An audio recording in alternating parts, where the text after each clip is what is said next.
피조물이 고대하는 바. 네. 영국 옥스퍼드 대학교 영문학 교수이자 또 20세기 최고의 기독교 사상가였던 C.S. 루이스. 여러분 많이 들어보셨을 겁니다.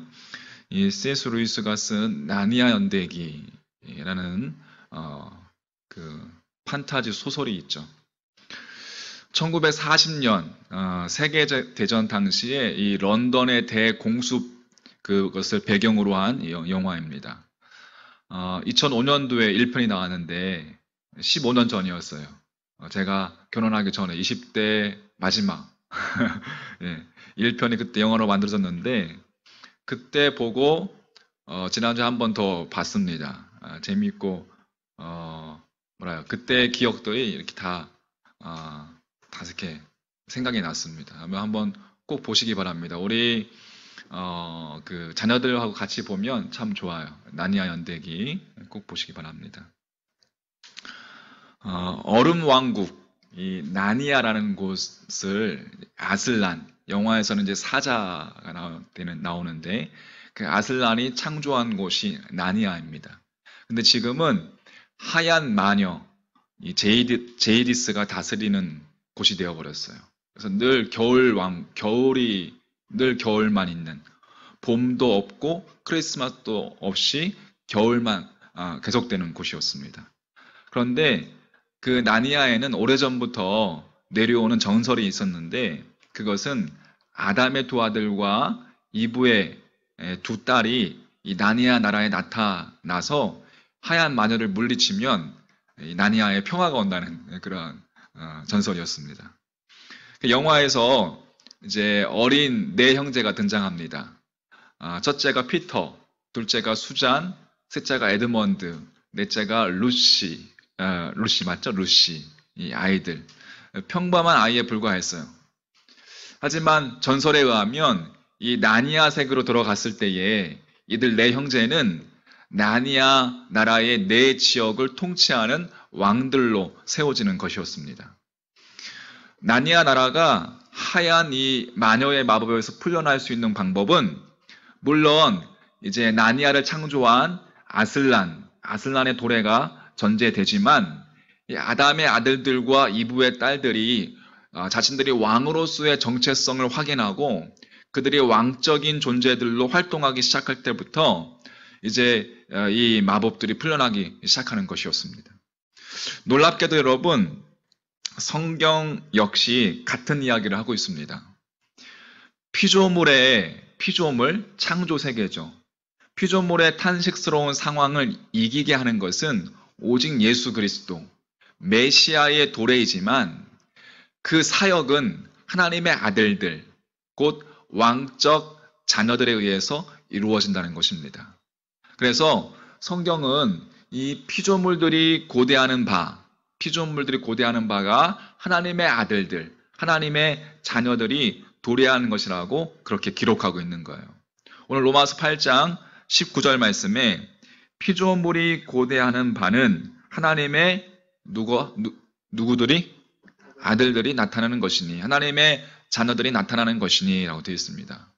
여기서 피조물이라는 것은 하늘의 별, 구름, 땅, 나무, 꽃들, 벌레 등등 하나님께서 지으신 모든 것을 다 통틀어서 일컫는 말입니다. 오늘 오전에 우리 어머니 기도회 시간에 피조물 묵상을 통한 하나님의 임재의 기도에 대해서 말씀을 나누었는데 그리고 제가 숙제를 드렸죠. 점심을 먹고 산책을 하면서 한번 피조물 묵상을 해보시라고. 어떻게 하셨는지 모르겠네요. 이 피조 세계가 여러분 이 피조 세계가 고대하는 바가 있습니다. 바로 고대하는 바 하나님의 아들들 다시 말해서 하나님의 자녀들이 나타나는 것입니다. 지금 여러분 피조물은 고통을 겪고 있습니다. 여러분 온 천지를 한번 보십시오. 고통을 겪고 있어요. 피조물들이. 오후에 뜬 뉴스를 보니까 미국 콜로라도 주에서는 하루아침에 기온이 30도나 뚝 떨어졌다고 합니다.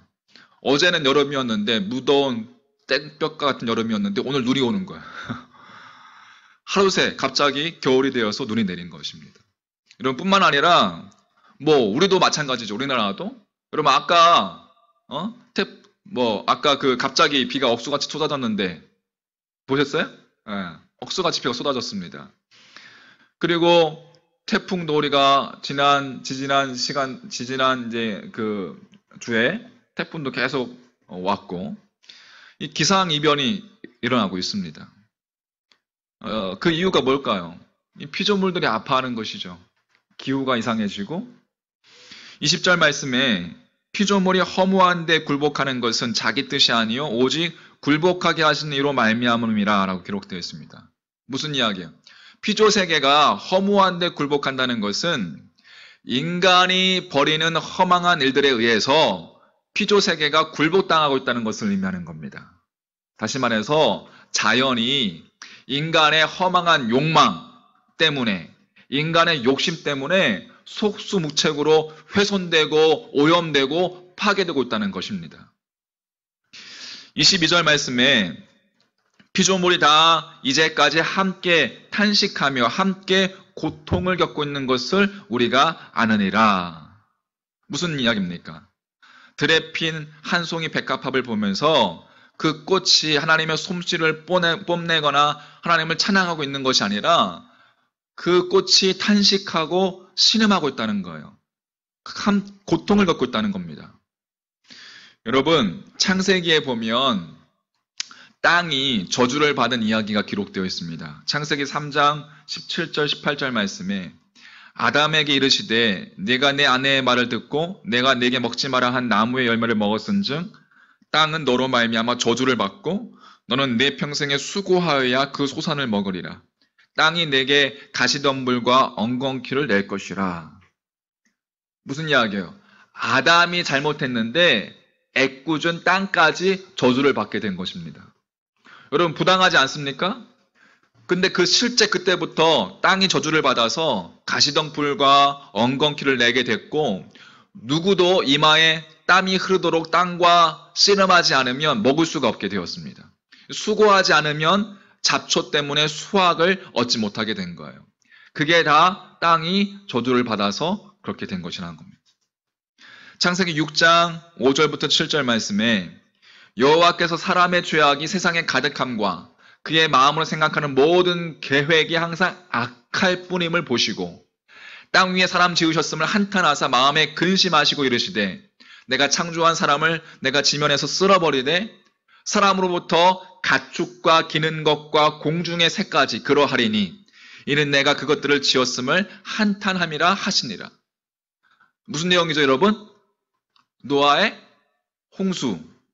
노아 때도 마찬가지로 그랬습니다. 사람의 죄가 세상에 가득한데 왜 육축과 공중의 새까지 다 쓸어버리시겠다고 하나님께서 하셨을까요? 그것은 인간과 자연은 원래 하나라는 거예요. 인간도 하나님이 창조한 창조물, 피조물이고 자연도 만물도 하나님이 창조한 피조물이라는 거예요. 사람과 자연은 한 몸이라는 것입니다. 창세기 1장, 2장을 보면 여러분 세상 창조에 관해서 기사가 나옵니다. 하나님께서 천지를 지으실 때, 창조하실 때 다른 피조물들은 다 말씀으로 창조했어요. 그런데 사람만큼은 그렇게 하지 않고 어떻게 했어요? 누구의 형상을 따라서? 하나님의 형상을 따라서 흙으로 지으셨습니다. 자, 흙으로 지으셨어요. 그러니까 사람도 자연이라는 이야기예요. 자연은 사람이 아니지만 사람은 자연인 거예요.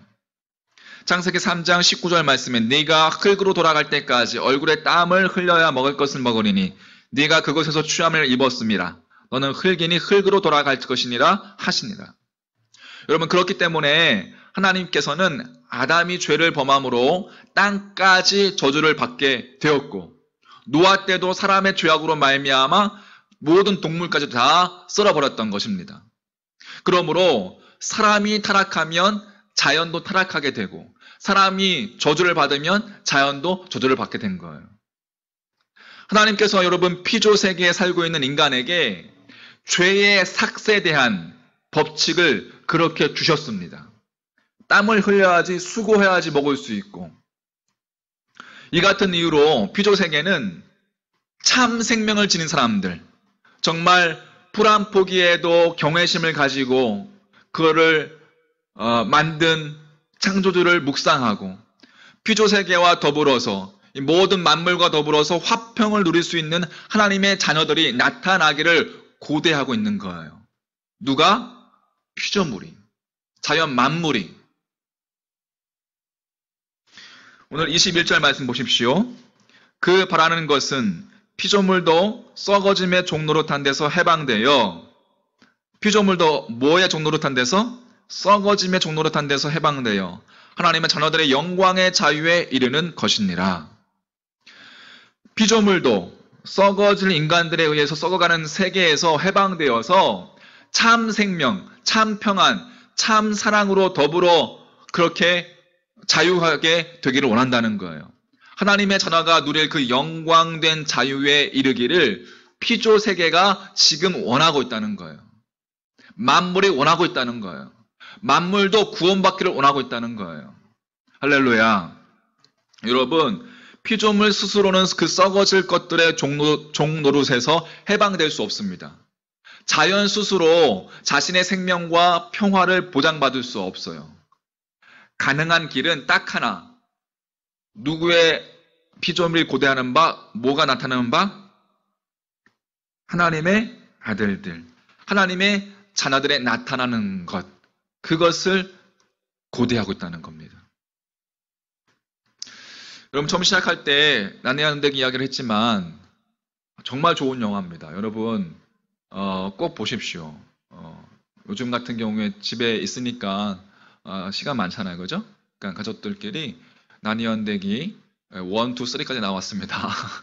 보시고 그 속에 여러분 복음이 있습니다. 한번 보십시오.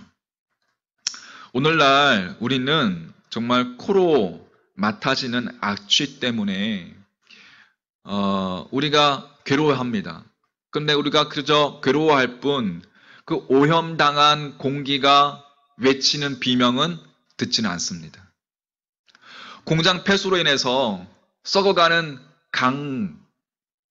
강의 신음소리나 바다의 신음소리나 또 여러분 자동차들의 매연 때문에 오존층이 구멍이 뚫려서 하늘의 울음소리는 어떻습니까? 여러분 들리십니까? 피조세계는 여러분 하나님의 세계입니다. 믿으십니까? 모든 만물은 누가 지으셨어요? 하나님이 지으신 거예요. 사람만 만드신 것이 아니라 이 세상 모든 만물을 하나님께서 지으셨습니다. 그러므로 피조세계는 하나님의 세계입니다. 우리가 하나님의 자녀라면 하나님께서 지으신 그 피조세계가 인간에 의해서 허물어지고 파괴됨으로 인해서 신음하는 그 소리를 들을 수 있어야 한다는 겁니다. 그 소리를 듣지 못하니까 여러분 어떻게 보면 전염병 같은 이러한 일들이 자연에 반격해오는 이러한 일들을 인간에게 반격해오는 이러한 일들을 겪게 되는 것이죠. 23절은 이렇게 이야기합니다. 그뿐 아니라 또한 우리 곧 성령의 처음 익은 열매를 받은 우리까지도 속으로 탄식하여 양자 될 것 곧 우리 몸의 속량을 기다리니라. 여기서 우리라는 것은 성령의 은총으로 말미암아 구원받은 우리들을 이야기하는 겁니다. 예수 그리스도를 믿음으로 말미암아 하나님의 자녀가 되었어요, 여러분. 우리들은. 그런데도 곧 우리 몸의 속량을 기다리니라 라고 하반절에서 이야기하고 있습니다. 무슨 이야기야? 우리의 몸이 허망한 욕심으로 하나님의 피조세계를 파괴하고 있는데 우리가 단지 믿음으로 구원받았다는 데에 만족할 것이 아니라 우리가 하나님의 자녀가 되었다는 그것에만 만족할 것이 아니라 피조세계의 탄식과 비명을 듣고 그 피조세계를 살리는 하나님의 자녀가 되어야 한다는 겁니다. 할렐루야. 골로새서 1장 20절 말씀에 그의 십자가의 피로 화평을 이루사 만물 곧 땅에 있는 것들이나 하늘에 있는 것들이 그로 말미암아 자기와 화목하게 되기를 기뻐하심이라. 하나님께서 예수 그리스도를 통해서 대속의 피를 주신 까닭은 사람만을 하나님과 화목하게 하기 위해서가 아니라 땅에 있는 모든 것들, 풀, 나무, 벌레, 또 하늘을 나는 새, 구름, 별 등등 모든 피조 세계와도 화목시키기 위한 것이다라는 것이에요. 십자가의 피로 화평을 이루신 것은 인간만을 구원하신 것이 아니라 하늘에 있는 것이나 땅에 있는 것이나 그런 모든 것으로 말미암아 당신과 화목하게 되기를 기뻐하시기 위해서. 그래서 우리로 하여금 우리에게 예수 그리스도를 허락하신 거예요. 그 하나님과 피조세계가 화목을 이루는 방법은 예수 그리스도의 보혈, 그 보혈로 하나님의 자녀가 된 우리가 우리 여러분들을 통해서 피조세계를 구원하는 구원의 도구가 되어야 한다는 거예요. 우리가.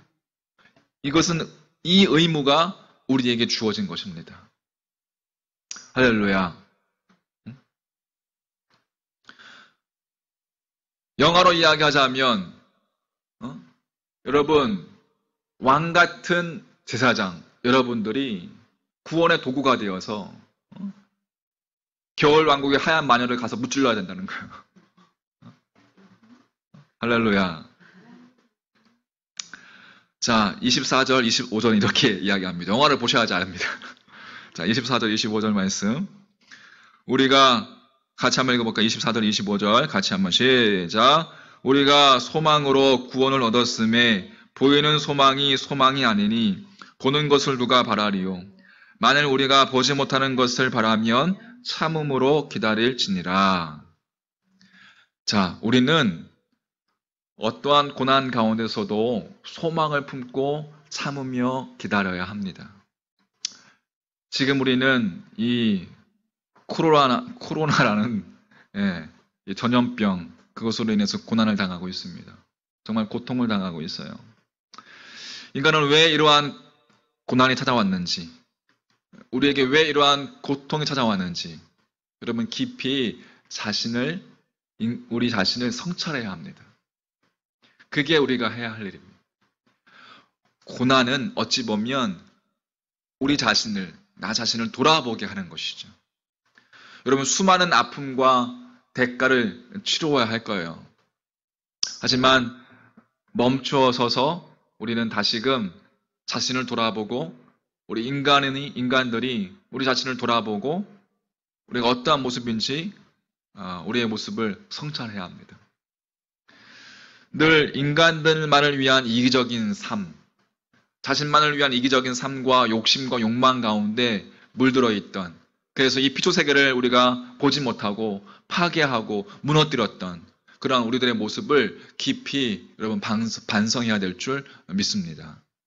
우리는 하나님께서 지으신 풀 한 포기, 하나님께서 만드신 꽃 한 송이, 또 구름도 바람도 넓은 바다도 생명에 대한 경외심, 생명에 대한 외경심을 느끼면서 피조 세계를 살리는 구원의 도구, 하나님의 아들들, 하나님의 자녀들이 되어야 합니다. 그것이 피조물이 고대하는 바입니다. 피조 세계를 사랑하지 못하는 사람은 피조 세계에 있는 다른 사람도 사랑하지 못할 것입니다. 피조 세계에 있는 다른 사람을 사랑하는 사람은 피조 세계도 사랑하는 사람인 줄 믿습니다. 그래서 다윗은 이렇게 노래합니다. 여호와 우리 주여, 주의 이름이 온 땅에 어찌 그리 아름다운지요. 주의 영광이 하늘을 덮었나이다. 다윗의 눈에는 온 피조 세계가 하나님의 이름과 하나님의 영광으로 뒤덮여 있었던 것을 다윗의 눈에는 그렇게 보였던 것입니다. 여러분, 보이십니까? 내가 가는 곳마다 사람들이 새 생명을 얻고 있습니까? 여러분들이 가는 자리가 생명이 살아나는 자리입니까? 내가 거하는 땅이 황폐해지고 내가 먹는 물이 여러분 내가 거하는 땅이 회복되어지고 내가 먹는 물이 깨끗해지고 내가 거니는 자연의 숨결이 깨끗해지고 청결해지고 나비와 새들과 온갖 동식물들이 나로 인해서 하나님의 영광을 드러내고 있다면 여러분 그것은 얼마나 아름답고 멋진 일이겠습니까? 여러분 피조물이 고대하는 바 하나님의 아들들 구원의 도구 그것이 바로 여러분과 저의 모습이 되어야 될 줄 믿습니다. 소망하기는 여러분과 제가 이 세상 사람들과 피조세계를 살리는 생명의 자녀, 구원의 도구로 쓰임받는 인생 되기를 간절히 소망합니다. 우리가 이것을 믿고 그 길을 걸어간다면 여러분 결코 비교할 수 없는 영광이 우리 삶 가운데 충만하게 임하게 될 줄 믿습니다. 여호와 우리 주여 주의 이름이 온 땅에 어찌 그리 아름다운지요. 주의 영광이 하늘을 덮었나이다. 이 다윗의 고백이 우리의 고백이 될 때까지 여러분 그렇게 긍휼한 마음을 가지고 여러분 삶이 구원의 도구가 되어서 피조세계를 살릴 뿐만 아니라 하나님의 영광을 드러내는 그런 복된 삶이 되시기를 주님의 이름으로 간절히 축원합니다. 아멘.